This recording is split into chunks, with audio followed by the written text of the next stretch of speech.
যেই সরকারকে জনগণ ভোট দেয়নি সেই সরকারের পরিচালনার দায়িত্ব কে নেবে মাননীয় স্পিকার? মাননীয় স্পিকার, সারা বাংলাদেশের জনগণ যেখানে নির্বাচনকে বর্জন করেছে, মাননীয় স্পিকার গুগলে সার্চ দিয়ে সেদিন ভোটার পাওয়া যায়নি, তবে কিছু ডিজিটাল ভোটারের ছবি আমি দেখাবো।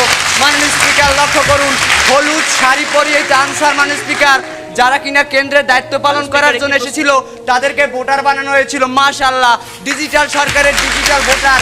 আমরা দেখেছিলাম মানুষ একজন সাংসদ যখন বলে, মানুষ যশোরের একজন সাংসদ আওয়ামী লীগের, তিনি বলেছেন মাঠ যেন খালি থাকে না, 100 ছাত্রলীগের কর্মী মাঠে থাকবেন, সিরিয়ালে ভোট দিয়ে যাবেন, আবার এসে সিরিয়ালে দাঁড়াবেন, আবার ভোট দেবেন।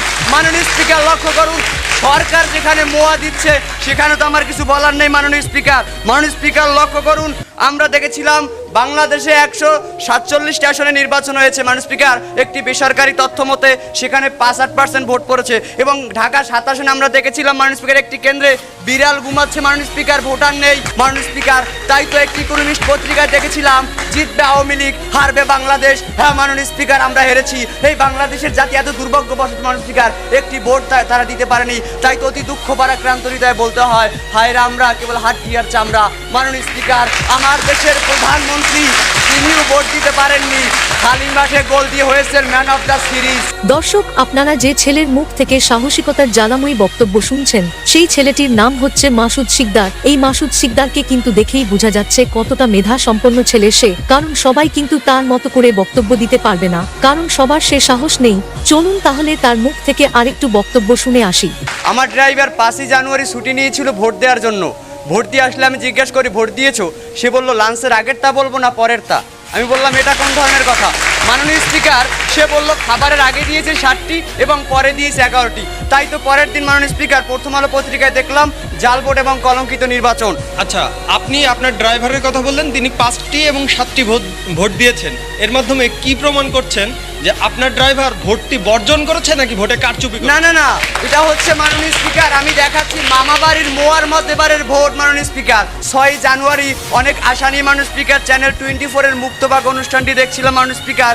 তখন এক প্রিজাইডিং অফিসার ফোন করে বলছিলেন মাননীয় স্পিকার তার কেন্দ্রে 3,500 ভোটার, বিকাল 3টা পর্যন্ত ভোট পড়েছে মাননীয় স্পিকার 300। এবং মাননীয় স্পিকার 3:54 20 জন যুবক আসলেন এবং তার কাছ থেকে ব্যালট পেপার ছিনিয়ে নেওয়ার জন্য পায়তারা করলে তিনি পুলিশের সহায়তা চাইলেন। মাননীয় স্পিকার, পুলিশ বললেন দিয়া দেন স্যার, কারণ পুলিশ চিন্তা করেছিল গণতন্ত্রের দরকার নাই, চাকরি বাঁচাই। মাননীয় স্পিকার লক্ষ্য করুন, সরকার আজকে তারা বলার চেষ্টা করছে। একটু অপেক্ষা করুন জি। আচ্ছা, কোনটিকে আপনারা আপনাদের আহ্বান বলবেন? আপনাদের ভারপ্রাপ্ত মহাসচিব কার্যালয়ে বসে যেটি বলেন ওটি, নাকি ঠিক পুরোপুরি আল কায়েদা স্টাইলে লন্ডনে বসে যে ভিডিও বার্তাটি প্রকাশ করা হয় সেটিকে?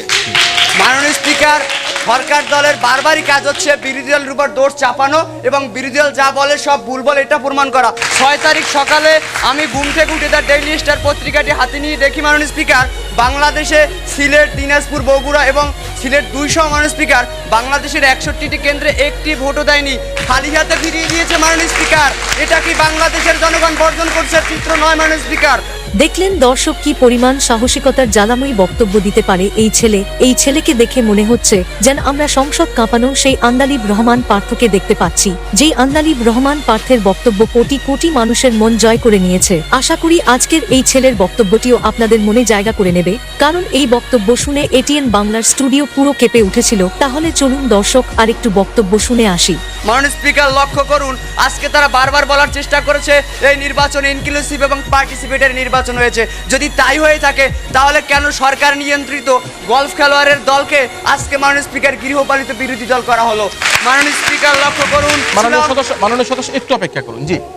আজকে বাংলাদেশের জনগণের দায়িত্ব কি শুধুমাত্র ভোট প্রদান করা পর্যন্ত থেমে থাকবে, নাকি গণতন্ত্রের স্বার্থে পরবর্তী সরকার পরিচালনার ব্যাপারেও তাদের কোনো ভূমিকা থাকতে পারে?